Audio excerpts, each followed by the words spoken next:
Bonjour, alors je vais vous présenter aujourd'hui la maison de Sophie dans laquelle j'ai fait du Feng Shui et qui a eu des résultats étonnants au niveau de sa carrière. Alors nous sommes situés aujourd'hui dans son séjour. Voilà, je vais vous présenter donc la salle à manger de Sophie. Donc nous avons donc l'élément terre ici avec une nappe assez colorée dans les tons jaune et rouge. Donc les tons rouges ce sont les tons feu et les tons jaunes ce sont les tons terre. Avec un hôtel où elle a présenté en fait les 4 éléments, donc l'eau, la terre, l'encens et puis l'air. Voilà, un espace qui est dédié au bien-être. C'est une maison dans laquelle on se sent très bien. Voilà.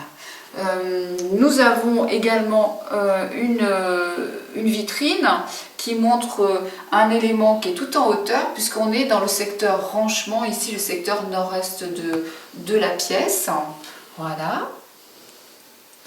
Ensuite, une belle affiche d'Égypte puisque Sophie travaille avec des Égyptiens. On arrive donc ici dans le côté est de la pièce avec une belle cheminée.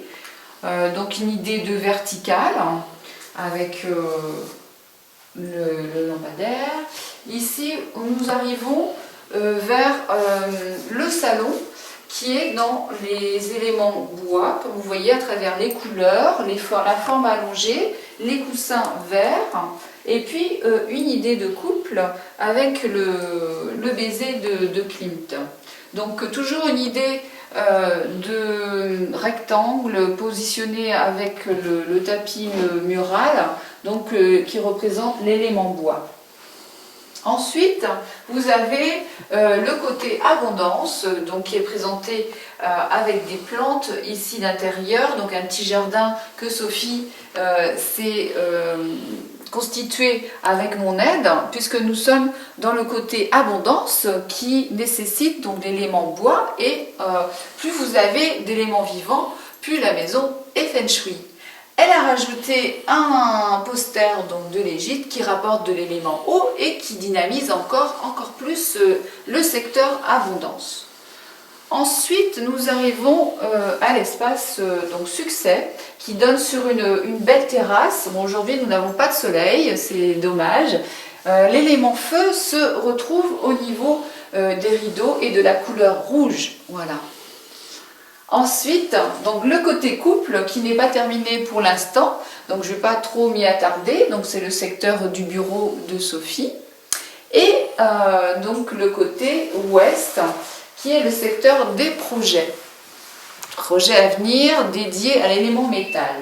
Donc nous avons en fait permuté le secteur abondance avec la télé qui a voyagé et qui s'est retrouvée donc dans le secteur des projets à l'ouest, donc qui a accéléré le domaine des projets puisque Sophie souhaitait mettre en place un nouveau projet de travail et de vie et cela a bien fonctionné.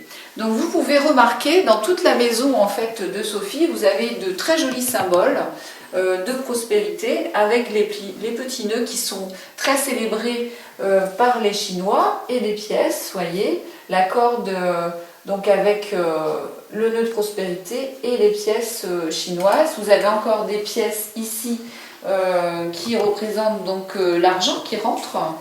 Voilà, de fastueux tapis, magnifiques tapis que Sophie en fait vient d'acheter pour embellir encore la pièce. Ensuite, je vais vous présenter donc l'élément métal avec le secteur donc, des amis, de la chance et de l'aide. Donc nous avons un superbe piano puisque Sophie chante et un panel de photos et des éléments de décoration toujours en rapport avec la prospérité. Voilà, donc Sophie, est-ce que tu peux venir me rejoindre? Bonjour Sophie. Bonjour. Voilà, donc un petit mot donc, par rapport au travail que l'on a fait en Feng Shui donc, dans la pièce. Bon, ben moi je me rends compte que c'est vrai que les objets ont une énergie et que les choses changent à chaque fois qu'on change un objet, qu'on range la maison surtout, ça permet que les choses se rangent dans sa vie aussi et c'est vrai que j'ai constaté des changements intéressants. Donc voilà, je vous invite à faire des essais, ça vaut le coup d'essayer et de voir ce qui se passe. Merci Sophie. Donc Sophie, on va te souhaiter une belle prospérité et je vous tiendrai au courant des prochains changements. Bye bye. Bye bye.